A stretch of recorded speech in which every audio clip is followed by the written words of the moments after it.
I'm wondering if you've looked at the amount of buzz this has generated and kind of thought, well, to Conor's point, the fight is even bigger now. So yeah, it maybe wasn't the plan, but let's roll with this, and now it's an even bigger fight, and we'll make more money at the end of the day.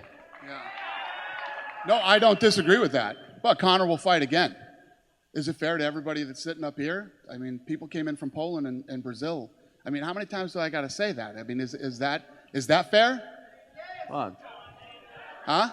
well, I was told as a young kid, life is sometimes not fair, right? Yeah. I mean, sometimes people get special treatment, and I feel like... But it's not right. It sets a bad precedent. It's not the deal. Okay. It's not the deal, man. These guys came in from all over the world, and they're here, and it's been that way for 16 years. People have been doing their PR. We even, and Nate just said it. We've had our moments. You ask me, is it So we're spending $10 million. We put up all the money. We're spending $10 million in promotion on this fight, and we can't even shoot a commercial with the main event. He did say New York, though. Were you open to negotiation as far as doing it next The whole week? production crew is here. They came in from LA, and they're shooting all these guys here. They've been shooting the commercial the last 3 days. Okay, one last thing. Just I wanted to get your... I know it sounds like it's that easy. It's not that easy. Conor, listen, Frankie and Jose are going to fight, and Conor will fight the winner. Okay. So what's your response to Nate saying that if he doesn't get Conor at 200, he's not interested in being a part of the card?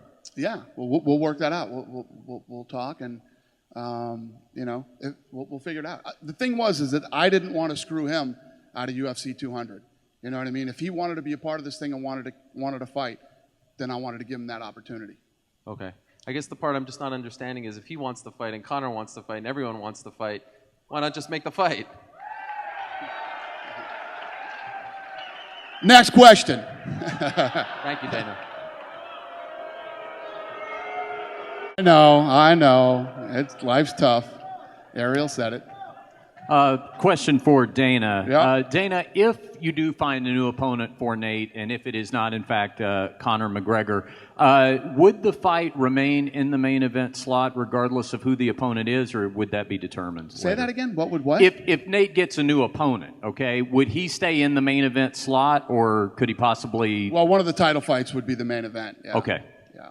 Okay. Also, is it a lock that it would be a welterweight fight? I mean, I realize the welterweight champion doesn't have a fight right now and the lightweight champion does, but could it possibly be back at 155? That's up to Nate. We'd have to talk about that. Like I said, we gave Conor every opportunity to be here today. So we haven't really talked to Nate about any options yet. We will.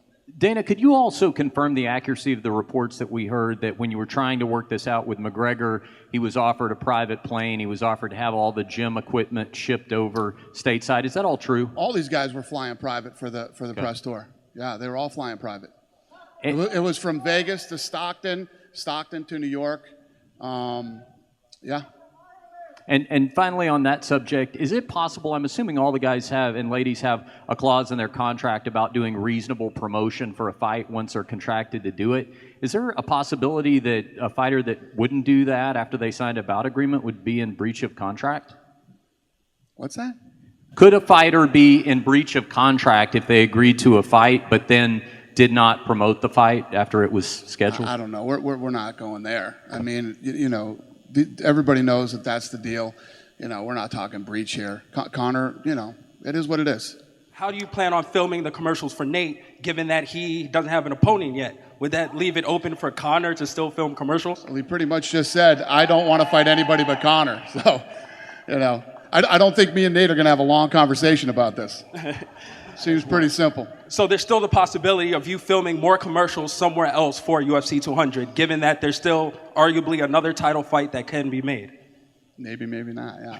But listen, I'm obviously working on something that I'm not telling you. All right, good enough. I just want to be on a commercial. Am I disappointed? Listen, Conor's done some great things for us too. I'm not mad at Conor. This thing just is what it is. Obviously, as you continue to see in here today and everywhere else, it's an unpopular decision, but it's the right decision. Thanks. Yep. Question for Dana. You just mentioned that it might be an unpopular decision. UFC 200 is I think, bigger than just your average event. It has some significance to it. You know, you guys have been talking about it for a long time.